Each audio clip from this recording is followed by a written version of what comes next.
이제 당신에게 기적이 일어납니다. 시작. 우리 교회 기적이 일어납니다. 지난 1월 25일 날에 행복한 하루라고 닉네임을 가진 분이 저에게 이메일을 보내왔어요. 가끔씩 이메일이 그 닉네임으로 옵니다. 그리고 좋은 예화들을 받기도 하는데 어떤 이번에는 내용이 왔느냐면 1997년에 중국의 하난성에서 일어난 일이더라고요. 50 먹은 노총각인데 폐품을 주워가지고 먹고 사는 가난한 노총각이었어요. 길을 걷는데 한 3개월 정도 된 아이가 길거리에 버려져 있더래요. 강보에 쌓여가지고. 그냥 지나치려다가 안쓰러워서 이 아이를 데리고 갔어요. 근데 자기도 지금 먹고 살기 힘든데 이제 아이를 데려왔으니 살려줘야 되잖아요. 자기도 근근히 사는데 자기 전 재산의 절반을 털어가지고 뭘 했냐면 사진을 찍었어요. 제가 그걸 읽으면서 아니 도대체 재산이 얼마나 되길래 사진 한 장 찍는데 절반 재산을 넣었을까? 너무 어려운 거죠. 그래도 혹시라도 이 아이의 부모님이 찾을까 봐 남겨두려고 사진을 찍어놨대요. 그런데 안 찾으러 오더래. 시간이 많이 걸려서. 그래서 어쩔 수 없이 그 아이의 이름을 지었답니다. 하얀 비둘기라는 이름을 짓고 한자로 백기라고 했대요. 딸인데 백기. 그리고 자기가 입양을 해서 자기 이름 앞으로 넣은 거예요. 딸을 삼은 겁니다. 왜 그런가 했더니 자기도 고아로 자라는 거야. 그러니까 살아온 생활이 너무너무 힘이 드니까 이 아이도 버림받으면 그렇게 될 것 같아서 내 딸 삼아야 되겠다 해가지고 이 노총각이 결단을 내서 자기 딸로 입양을 해놓은 거예요. 자기도 먹기 살기 힘든데 아이 키우는 게 쉽지 않잖아요. 너무너무 힘들게 키우다 보니까 이 딸이 아빠에 대한 적개심을 가진 거예요. 반감을 가져. 다른 친구들은 잘 먹고 잘 입고 생활을 잘하는데 자기는 다 어렵고 힘들게만 사는 자기 인생이 너무 싫은 거예요. 그래서 막 아빠에게 화내고 투정 부리고 왜 우리는 가난하게 사느냐고, 아빠는 뭐 했느냐고 이러면서 온갖 아빠의 마음을 아프게 한 겁니다. 그러다 어느 날 이 아이가 비밀을 알았어요. 버려졌던 자기를 총각인 아빠가 입양해서 자기 딸 삼아줬다는 걸 안 거예요. 그리고 생각을 바꿨습니다. 자기 생각을 내려놔서 아빠를 향해서 분노와 그 아빠에 대한 혐오감을 가졌던, 가난하게 살아야 했던 자기 생애에 대한 생각을 다 내려놓고 총각이었던 우리 아빠가 나를 위해서 희생해줬구나. 그래서 그때부터 정말 열심히 일을 했습니다. 그래가지고 깜짝 놀라운 일이 벌어졌는데 24살에 CEO가 됐습니다.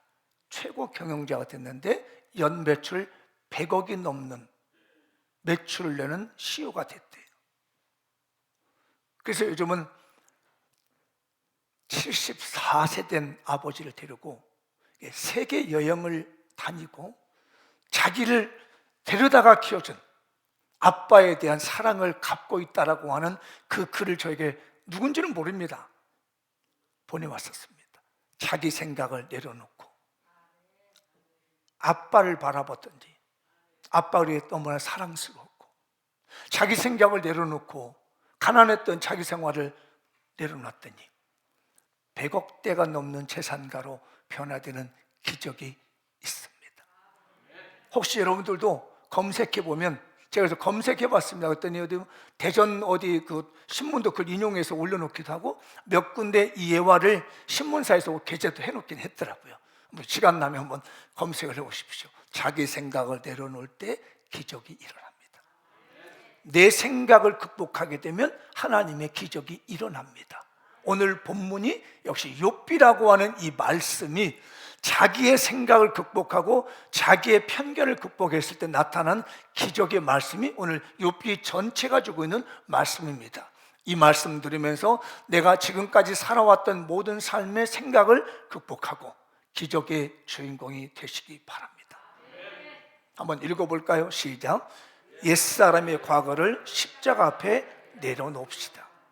한 번 더 시작. 옛사람의 과거를 십자가 앞에 내려놓읍시다. 오늘은 제가 욥기를 처음부터 끝까지 간단하게 설명을 해드릴게요. 요즘 신기하게 제가 새벽기도 시간에 욥기를 강의하고 있거든요. 참 놀랍다. 이게 참 이렇게 넘어가서 같이 맞을까? 욥기의 가장 중요한 건 마지막에 갑절의 축복을 받는다는 거잖아요. 이제 욥기 46장 12절쯤 보면, 아니 42장 16절쯤 보면 그 욥이 몇 년을 살았는가가 나와요. 혹시 욥이 몇 년 산 줄 아세요? 고난 받고 난 다음에 140년. 고난 받은 다음에 140년을 더 살았다는 거예요. 이 시련을 겪고 난 다음에. 근데 저희들이 보고 있는 그 셉투아긴트라고 하는 70인역이라는 게 번역이 있습니다. 구약 성경을 헬라어, 구약의 히브리어를 헬라어로 번역한 성경이 있는데 거기는 어떻게 나왔냐면 이 욥이 고난을 받고 시련 받은 다음에 240년을 더 살았다. 아니 170년을 더 살았다고 그래요. 우리 성경은 140으로 되는데 그 성경에는 170년을 더 살아서 240년 또는 248년을 살았다라고 그렇게 기록되어 있더라고요. 그러면 계산이 나오잖아요. 욥이 고난받은 시간이 나와요. 그 나이가 170년을 더 살았으니까 240년까지 살았다니까 한 70세 정도 욥이 고난받았다는 느끼게 돼요. 욥기가 욥을 고난을 받는 나이가 70세예요. 근데 왜 248년까지라고 할까 생각해서 8년 정도 혹시 고난받은 시기가 한 8년 정도 되지 않을까? 나는 제가 생각을 했습니다. 그러니까 70세부터 고난이 임해가지고 거의 80 될 때까지 계속 고난이 임했습니다. 그 시련이 뭐였냐면은 자기 그 많던 재산이 다 날아가 버려요. 70세에. 아들이 7명이고 딸이 3명 있는데 10명이 다 죽습니다. 적군에 의해서 강탈당해서 죽게 돼요. 그리고 자기 몸이 아파지게 되고 힘들어지니까 아내가 하나님을 욕하고 죽으라고 합니다. 그리고 아내도 떠나버립니다. 재산은 없어져, 자녀들 다 죽어, 아내도 다 떠나. 이런 절박한 때가 만나는 것이 나이 70세경이 된다는 거예요. 그러면 뭐 더 이상 살 희망이 없잖아요. 그래서 욥기 전체를 보면요, 오직 바라는 게 죽음만 바라고 있는 겁니다. 단지 내가 의롭게 산다는 그 마음속에 죽음만 바라고 있는 애처로운 마음이 욥기에 나오는데, 그렇게 시험을 당하면서 시련을 당하면서도 아주 굉장히 중요한 고백을 해요. 정말 가슴 뭉클한 고백인데 욥기 1장 21절이죠. 한번 읽어볼까요? 이르되 내가 모태에서 알몸으로 나왔은즉 또한 알몸이 그리로 돌아갈지어다. 주신 이도 여호와시요 거두신 이도 여호와시니 여호와의 이름이 찬송을 받으실지라. 70 먹은 노인이 빈털터리가 됐습니다. 아들 죽고 재산 날아가고 아내 떠나고 홀로 병들었어. 이 몸에 악창이 생겨가지고 피부염이 생겨가지고요, 너무너무 간지러워. 가려움증 때문에 견딜 수가 없으니까 죄를 막 뒤집었습니다. 피고름이 막 뚝뚝 떨어지니까 질그릇 잡아가지고 푹푹 긁어요. 이게 오래되니까 여기서 썩어가지고 막 구더기가 막 나오는 겁니다. 이런 절박하게 시련을 당하는 나이가 나이 70 넘어서 임한 거예요. 나이 70이면 그래도 다 평안하게 살아질 시기인데 욥이 이런 고통스러운 날을 경험하면서 하는 얘기가, 내가 어머니의 뱃속에서 나올 때 빈손 들고 알몸으로 나왔는데 어차피 죽을 때도 아무것도 가져가자고 가는데 내가 죽어서 한 70년 동안 사는 것도 하나님이 주신 것이고 이제 걷어가신 하나님인데 하나님이 현함을 받으시옵소서. 잠시 후에 친구들이 찾아왔습니다. 친구들이 일주일 동안 말 한마디 못해요. 너무 처참하니까. 전에 이렇게 멋지고 잘 나가고 대단했던 친구가 그렇게 피골이 상접되어 병들어 있는 모습을 보니까 채 속에 처박혀가지고 쪼그려서 앉아가지고 피골이 나니까 간절해서 팍팍 긁고 여기서 구더기가 나온 거 손 떼놓고 있는 그 모습을 보니까 너무너무 안쓰럽고 처벌하는 거예요. 일주일 동안 아무 말도 못하고 난 다음에 자기가 권면하기 시작해요. 그런데 권면해 준다는 것이 욥을 너무너무 더 힘들게 만듭니다. 욥은 말합니다. 나는 너희들이 말하는 것들은 그런 죄 안 지었다. 아니다, 너 죄 지어서 그런 거다. 너 회개하라. 누구든지 죄를 짓지 않는 사람이 이렇게 어려움당하는 것도 없다. 그런데 아시죠? 욥이 고난받는 이유는 죄를 지어서가 아닙니다. 사탄이 욥을 시기했던 거예요. 사탄이 욥을 시기해서 그의 믿음을 검증하고 믿음을 테스트하는 과정 속에서 겪고 있는 고통인데, 친구들이 너 무슨 숨겨놓은 죄 있느냐? 회개해라. 아니다, 나는 절대로 그런 잘못이 없다 라고 하면서 욥기가 진행되면 37장까지 쭉 주거니 받거니 합니다. 엘리후라는 사람이 나와가지고 한마디 했지만 실제적으로 도움이 되지 하나도 못해요. 욥은 점점점 자기가 의인인 것처럼 생각합니다. 나는 잘못한 게 없다. 나는 의인이다. 나는 잘못한 게 없지만 죄졌다면서 이제 자기 늪에 빠지기 시작했습니다. 하나님이 위해서 보고 계십니다. 그리고 나타나셨습니다. 우리가 읽은 오늘 본문입니다. 하나님이 나타나셨어요. 너 얘기 한번 해봐라. 하나님이 나타나고 나니까 욥이 생각이 났습니다. 아, 내가 너무 까불었구나. 내가 하나님 앞에 너무 잘난 체 했구나. 내가 하나님 앞에 너무 의롭다고 했구나. 내가 친구들한테 죄 없다라고 반박하다 보니까 내 스스로가 의인되었구나 라고 하면서 비천한 내가 무슨 말 하겠습니까? 하고 입을 다무는 내용이 오늘 40장에서 나오는 내용입니다.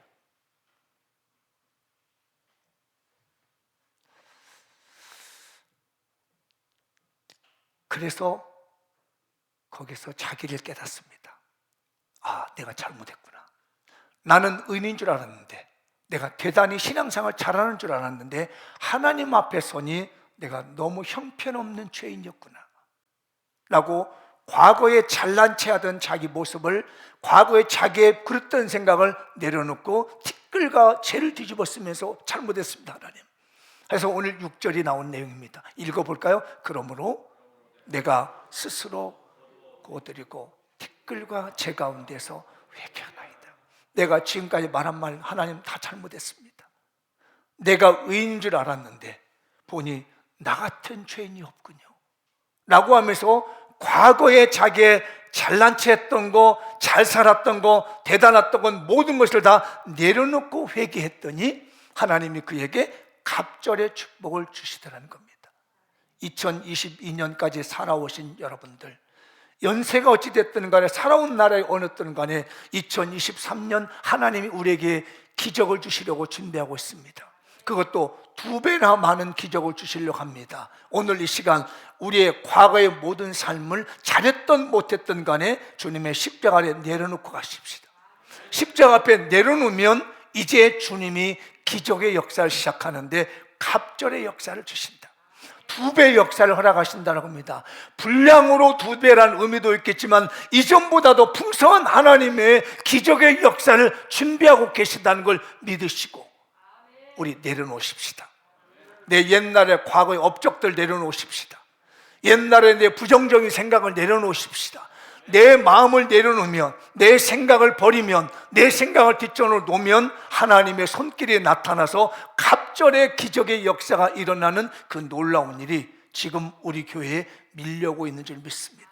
근데 안타깝게도 영적인 암흑기라고 하는 시대가 성경에 있었습니다. 그게 바로 사사시대라는 거예요. 사사시대는 영적인 암흑기였는데 특징이 하나 있습니다. 영적 암흑기의 특징, 사사기 17장 6절인데 물론 저 뒷편에도 나오는 말씀이면 이거 한번 읽어보도록 할까요? 그때에는 이스라엘에 왕이 없었으므로 사람마다 자기 소견에 옳은 대로 행하였더라. 영적 암흑기의 특징입니다. 다 자기 생각대로만 산다는 거예요. 요즘 세대가 그런 것 같습니다. 다 자기 생각이 옳다고 얘기합니다. 가끔씩 저도 이게 인터넷에서 신문을 보다 보면 댓글을 달면요, 다 잘났다는 거예요. 다 자기가 잘났다는 거예요. 다 자기 의견이 옳다라는 거예요. 지금 욥도 마찬가지였습니다. 그가 영적 암흑기에 만약에 그게 8년이 맞다면 8년 동안 고난이 끝이지 않았던 거라면 자기 생각이 옳다라고 생각했던 거예요. 자기가 옳다라고 얘기했던 그 아집스러운 고집스러운 생각 때문에 그의 고난이 끊이지 않았던 것입니다. 이게 영적 암흑기에 나타난 특성이에요. 내가 옳다라는 생각 내려놓고 주님의 생각을 받아들일 수 있는 겸손한 사람이 된다면 2023년 갑절의 기적이 일어나는 역사가 우리 교회에 임할 줄 믿습니다. 내가 옳은 대로 하지 마시고 하나님의 말씀에 따라서 판단하시고 생각하시고 나가셨으면 좋겠어요. 내 성질대로 하지 마시고 내 생각대로 하지 마시고, 이건 영적인 암흑기가 오는 과정입니다. 내 성질대로, 내 생각대로, 내 마음대로, 내 업적대로, 내 경험대로, 내 지식대로 하는 것이 아니라 하나님이 주신 은혜대로 살아가야만이 이 영적인 암흑기가 벗어날 줄 믿고, 우리 장미영 교인들 더 이상의 영적인 암흑기를 맞이하지 마시고 갑절의 기적이 일어나는 그런 영적인 축복의 계기가 오길 바랍니다. 그러면 이 영적인 암흑기를 바꾸는 방법이 있는데 갈라디아서 5장 24절을 읽어볼까요? 그리스도 예수의 사람들은 육체와 함께 그 정욕과 탐심을 십자가에 못 박았느니라. 내 욕망과 탐심, 인간적인 생각을 가고자 하는 욕구들, 이런 것들 다 십자가 앞에 못 박아버리는 거예요. 내 과거에 잘난 체 했었던 거, 내 과거에 대단했던 모든 것을 예수님의 십자가 앞에 내려놓기만 하면 하나님의 갑절의 기적이 파도처럼, 바람처럼, 사막에서 강이 내신 은혜처럼 흘러나올 줄 믿습니다. 사면 초과의 경제적인 어려움이 오고 있는 우리 2023년, 그 기적을 맛보는 데는 다른 것이 아닙니다. 내 자신을 내렸고 영적 멘토의 말을 순종해서, 영적 스승의 말에 순종해서 하나님 말씀대로 살아가며 정욕과 탐심을 내려놓기만 한다면 얼마든지 우리 교회에 하나님의 기적이 있을 줄 믿습니다. 풀무불 같은 뜨거운 시련과 환란이 있을지라도 내가 가진 주님의 십자가 복음에 대한 간절함을 갖기만 한다면 분명히 거기서 기적이 일어날 줄 믿습니다. 우리 정욕과 탐심을 십자가에 못 박으시고 영적인 회복의 축복이 있어지길 바랍니다. 또 하나가 있습니다. 에베소서 4장 22절 24절인데 한번 읽어볼까요? 너희는 유혹의 욕심을 따라 썩어져가는 구습을 따르는 옛사람을 벗어버리고 오직 너희의 심령이 새롭게 되어 하나님을 따라 의와 진리와 거룩함으로 지으심을 받은 새 사람을 입으라. 욕심에 따라가고 욕망에 따라가는 옛사람을, 내 생각을 내려놓습니다. 옛날에는 돈을 벌면 좋은 집 사고 잘 먹고 잘 사고 힘내고 이러겠던 내 생각에 내려놓고 하나님, 내가 하나님 나라를 선실하고 싶습니다. 먼저 그의 나라와 그의 의를 구하면 이 모든 것을 다 주신다는 하나님, 세상 사는 것을 추구하기보다는 내가 하나님 나라를 선실하고자 손을 들었사오니 역사해 주십시오. 그게 바로 새 사람을 입는 것이에요. 그러면 기적이 일어납니다. 이 모든 것을 너희에게 더하여 주시리라. 이 말씀의 위력이, 이 말씀의 능력이 여러분의 삶에 파도처럼 계속 밀려와서 변화가 일어나길 바랍니다. 옆 사람에게 인사하시오. 새 사람을 입읍시다. 앞뒤 분에게 하시죠. 새 사람을 입읍시다. 하나님 나라를 선실하고자 하는 새 사람, 그거 내려놓으면 갑절의 복이 와요. 욥이 그 생각을 내려놓고 자기의 잘못을 고백했더니 그제서야 하나님이 살려주신 겁니다. 그리고 140년. 우리 성경들을 보면 최소한 210세까지 살았다는 거예요. 140년에다가 70세를 더하면 214죠. 적어도 210년 동안은 하나님께서 자기가 살아온 날의 몇 갑절로 행복하게 살았습니다. 70년 동안 살아서 행복했던데 고난이 시작하더니 그 70배 2배 140년을 더 살게 했다는 것은 그 나머지 140년이 2배의 축복이 행복하고 형통하고 은혜가 넘쳤다는 것이에요. 여러분의 남은 생애가 이전 생애보다 더 행복해지기 바랍니다. 여러분의 남은 생애가 이전보다 더 부유해 주시기 바랍니다. 여러분의 지금까지 살아온 생애보다 앞으로 남아있는 생애가 더 넉넉해지시는 갑절의 축복의 기적이 나타나길 축복합니다. 내 자신을 내려놓으면 됩니다. 내 과거를 주님의 십자가 앞에 내려놓게 되면 갑절의 축복이란 기적이 지금 바람을 타고 몰려오고 있습니다. 이 주인공 꼭 되시기 바랍니다. 한 번 더 읽어보죠. 시작. 인생의 폭풍우 가운데서 갑절의 축복을 주시는 기적의 주님을 만납시다. 한 번 더 시작. 인생의 폭풍우 가운데서 갑절의 축복을 주시는 기적의 주님을 만납시다. 머리에 익숙해져서 한 번만 더 읽어볼까요? 시작. 인생의 폭풍우 가운데서 갑절의 축복을 주시는 기적의 주님을 만납시다. 욥이 자기 잘났다고 떠드는데 우리 하나님이 나타난 것이 있습니다. 그게 폭풍우 가운데서 하나님이 나타나십니다. 제가 생각했어요. 왜 하나님 폭풍 가운데서 나타나셨을까? 생각해 보건데 지금까지 욥이 살아와서 당하는 고난이 마치 폭풍 같은 고난이었다. 어느 날 갑자기 자식이 죽어 재산이 날아가 몸이 아파 아내 떠나 친구들 괴로워 상상도 못했던 회오리 바람이 그 인생에 확 밀려온 거죠. 우리 살다 보면 그럴 수 있습니다. 생각지 못한 재난들이 올 수 있습니다. 뜻하지 않는 재난이 올 수 있습니다. 내가 죄를 지어서 올 수도 있고 하나님께서 우리의 믿음을 연단해 보기 위해서 혹은 또 사탄이 우리를 시험하기 위해서 상상치도 못했던 폭풍우 같은 인생이 나타날 수 있습니다. 생각지도 않은 일이 일어날 수 있습니다. 그런데 하나님은 그 폭풍 가운데 계시다는 것을 아셔야 됩니다. 읽어볼까요? 오늘 38장 1절하고 40장 6절이 오늘 본문의 내용인데요. 시작. 그때에 여호와께서 폭풍우 가운데서 욥에게 말씀하여 이르시되 6절도 40장 6절 그때에 여호와께서 폭풍우 가운데서 욥에게 일러 말씀하시되 이 폭풍은 하나님의 임재를 상징하는 거예요. 회류바람이라고 하시죠. 회오리 바람이 확 몰아치는데 하나님께서 여봐 나하고 한건 대장같이 얘기해봐라. 네 잘났다고 떠드는데 너 허리띠를 굳게 매고 나하고 한번 얘기해보자 라고 하면서 폭풍 가운데 하나님이 나타나셨어요. 아까 말씀드린 왜 폭풍이었을까? 그의 삶이 폭풍 속에 있었다는 거예요. 욥의 생활이 폭풍 속에 있었던 겁니다. 너무 가슴이 아팠어요. 폭풍 가운데 살고 있는 인생. 어쩌면 여러분들도 지금까지 사시면서 인생의 폭풍을 만나가지고 다 날아가 본 것도 있을 겁니다. 재산도 날아가 버렸고 건강도 날아가 버렸고 가족도 날아가 버렸고 다 날아가 버리는데 그 폭풍 가운데서 자기를 낮추고 자기 생각을 내려놓고 하나님의 은혜를 받아드시면 하나님이 그 폭풍 가운데서 나타나셔서 갑절의 축복을 줄 믿습니다. 혹시 우리 교인 중에 2023년 폭풍우를 만나거든 하나님의 나타나심을 볼 수 있으면 좋겠습니다.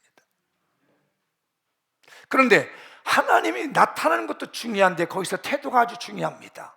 그때 욥이 고백합니다. 아까 읽었던 말씀이죠. 이거 다 읽어볼까요? 시작. 욥이 여호와께 대답하여 이르되 그러므로 내가 스스로 거둬들이고 티끌과 제 가운데서 회개하나이다. 우리가 폭풍을 만났을 때 할 일이 있습니다. 이유를 불문하고 하나님 잘못했습니다. 돌아보니 내가 믿음 생활 제대로 못했군요. 누구를 미워했군요. 부모님을 아프게 했군요. 누구의 마음 아프게 했군요. 누구의 마음 상처를 주셨거든요. 내가 교만했군요 라고 하면서 내 자신을 성찰하고 누군가에게 죄를 찾는 것이 아니라 나에게서 죄를 성찰하는 겁니다. 제가 가끔 잘 쓰는 예어입니다. 우리 눈에서 제일 가까운 신체 부위가 있습니다. 뭐죠? 속눈썹입니다. 우리 눈에서 제일 가까운 신체 부위가 속눈썹인데, 어떻게 권사님 속눈썹 보이시오? 안 보여. 장로님 속눈썹 보여? 안 보여. 여기 집사님 속눈썹 보여? 안 보여요. 자기는 절대 못 봅니다. 어떻게 보이죠? 거울을 갖다 대하면 보여요. 이게 인간의 한계입니다. 내게 가장 가까운 건 내가 볼 수 없다라는 거예요. 이걸 모르고 사는 것이 인간이에요. 욥은 그걸 몰랐던 겁니다. 자기가 뭘 잘못했던 걸 몰라요. 내가 의인이라는 걸 자랑하다가, 내가 대단한 삶을 자랑하다가 자기의 잘못을 못 보다가 폭풍 속에 계신 하나님을 보고서야 아이고 하나님 잘못했습니다. 나는 내 스스로 의인인 줄 알았는데 하나님을 배우니 내가 더 이상 할 말이 없습니다. 속눈썹도 보지 못하는, 자기의 가장 가까운 속눈썹도 못 보는 우리 허물 많은 우리 인간이 뭘 하나님께 내놓을 수 있겠습니까? 폭풍 같은 어려움, 시련과 환난이 왔을 때 그때 하나님께 나와 회개하는 삶이 됐으면 좋겠어요. 어떤 농부의 기도입니다. 농사를 지내 폭풍이 와요. 비바람이 치는 게 너무 힘듭니다. 비설거지하기가 너무 힘들어서 하나님께 기도했다면, 하나님 올해는 폭풍 비바람 없이 그저 좋은 햇빛만 주셔서 곡식을 거두게 주옵소서. 그랬더니 하나님 목소리에서 알았다 그러더래요. 그래서 이제 알았다는 음성을 듣고 열심히 농사를 지어서 가을에 수술을 했더니 촤 이제 곡식을 거둬들었어요. 그런데 이상한 일이 벌어졌습니다. 곡식에 알맹이가 하나도 없어. 하나님께 하나님 왜 알맹이가 하나도 없습니까? 네가 그렇게 기도했잖아. 곡식의 알맹이는 비바람도 맞고 폭풍우도 맞고 이리 시달리고 저리 시달리면서 알맹이가 굳어지는데, 너는 폭풍우를 빼주고 비바람을 빼달라고 했으니 당연한 거 아니냐? 여러분, 혹시 우리 교인들 그렇게 기도하셨나요? 내 평생에 가는 길 평탄하게 하기만 기도합니까?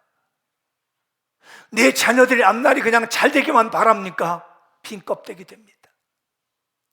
아무런 연구 없이, 아무런 고통 없이 2023년에 가기를 원하십니까?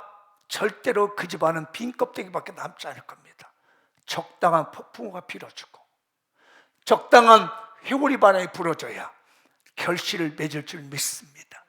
그 폭풍 가운데 누가 계신다고요? 하나님이 계십니다. 우리는 그 폭풍 가운데서 역사하시는 기적의 하나님을 만나셔가지고 갑절의 축복을 받으시기 바랍니다. 제가 바닷가를 갔는데, 저희 고향도 이제 바닷가 근처라 가다 보면 그 바닷가 근처에 무리로 지어진 나무가 이렇게 있습니다. 별로 크진 않아요. 나무들이 이렇게 무리를 지어서 이렇게 군림을 이루고 있는데 거기 보면 절대 큰 나무가 없어. 다 그만해. 바닷가의 나무가 크지 않더라고요. 여러 그루가 있는데 절대로 한 그루가 있는 거 못 봤습니다. 이거 왜 그랬을까? 생각을 하는데 어느 분도 그렇게 해놨더라고요. 써놨더라고요. 비바람 마시고 폭풍을 치는 데는 혼자 있으면 쓰러져 버린다는 거예요. 혼자만 크면은 그 나무는 넘어져 버린다는 거예요. 그래서 바닷가에 폭풍우가 치고 있는 그 산에 있는 나무들은 대부분들이 낮은 나무인데 서로 엉켜가지고 있다는 겁니다. 가지와 가지끼리 끼고 서로 버티고 있다는 거예요. 별로 크지 않지만 서로 버텨주는 나무가 바닷가에 폭풍우를 맞고 있는 나무들이라는 거예요. 우리 장명교인들, 너무 잘난 사람도 너무 못난 사람도 없이 다 기도로 어깨동무하고 2023년이란 경제적인 한파, 이 세상이란 회오리 바람, 폭풍우를 이기며 나가십시다. 목사님만 버티면 안 되고, 장로님만 버티면 안 되고, 권사님들은 버티면 안 되고, 우리 아이부터 어른까지 다 모두 다가 어깨 끼고 기도하면서 위로해주면서 힘을 내주면서 용기를 부르기면서 폭풍을 뚫고 나가십시다. 그러면 하나님의 기적이 나타날 줄 믿습니다. 옆 사람이 권하시, 우리 함께 가십시다. 앞뒤 분에게 우리 함께 가십시다. 우리 함께 가십시다. 힘내십시다. 너무 잘나지도 말고, 너무 못나지도 말고, 너무 잘난 체하지도 말고, 너무 자존심 상해하지도 말고, 다 같이 기도의 어깨를 하면서, 다 같이 기도하면서, 폭풍 가운데 계신 하나님 만나면, 누군가 시련의 폭풍을 만나면 다 같이 신방에서 뜨거운 눈물 기도해 주시고, 누가 마음에 상처받아 힘들어하면 같이 해주시고. 어느 분이 저한테 그 얘기를 해요. 목사님, 우리 교인들 점심 먹을 때 새가족이랑 같이 챙겨주면 좋겠다는 얘기를 하더라고요. 듣고 와서 제가 그걸 한잔 들으면서 제가 회개했습니다. 이 못난 목사야, 그것 또한 해결을 못 해주냐. 우리 교인들 끼리끼리 모여서 식사하시는 것도 좋은데, 가까운 사람끼리 모여서 식사하는 것도 좋은데, 살펴봐 주세요. 누군가 외로워하고 있지 않는지, 누가 소외되고 있지 않는지. 그냥 나 좋은 사람끼리만 밥만 먹지 말고, 우리 교회 새가족에 처음 온 사람들이 누군가가 와서 홀로 쓸쓸하게 그냥 밥 한 그릇 먹고 쓸쓸히 돌아가는 일이 없도록 우리 챙겨주십시다. 오늘부터 잘 챙겨요. 옆 사람에게 오늘부터 잘 챙깁시다. 어깨동무하고 하십시다. 회오리 바람이 실시라도 어깨동무한 바닷가의 나무들은 버티고 있더라고요. 혼자 잘났다고 나무는 무너져 버렸지만은 같이 버티니까 되더라는 거예요. 마무리 지어보겠습니다. 읽어보죠. 시작. 내 생각을 극복해야 합니다. 지금 우리 모두에게는 욥에게 주셨던 갑절의 축복이라는 기적이 기다리고 있습니다. 비록 사면초가의 경제적 어려움이 있을지라도 신앙의 영적 멘토를 만나야 합니다. 풀무불 같은 시련이 있을지라도 강직한 신앙을 가져 사막에서 강물이 흘러 넘쳐나는 기적을 체험해야 합니다.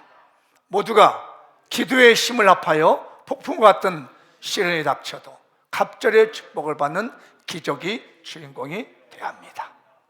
옛사람의 과거를 십자가 앞에 내려놓읍시다. 인생의 폭풍 가운데서 갑절의 축복을 주시는 기적의 주님을 만납시다. 할렐루야. 우리 찬양 하나 하겠습니다.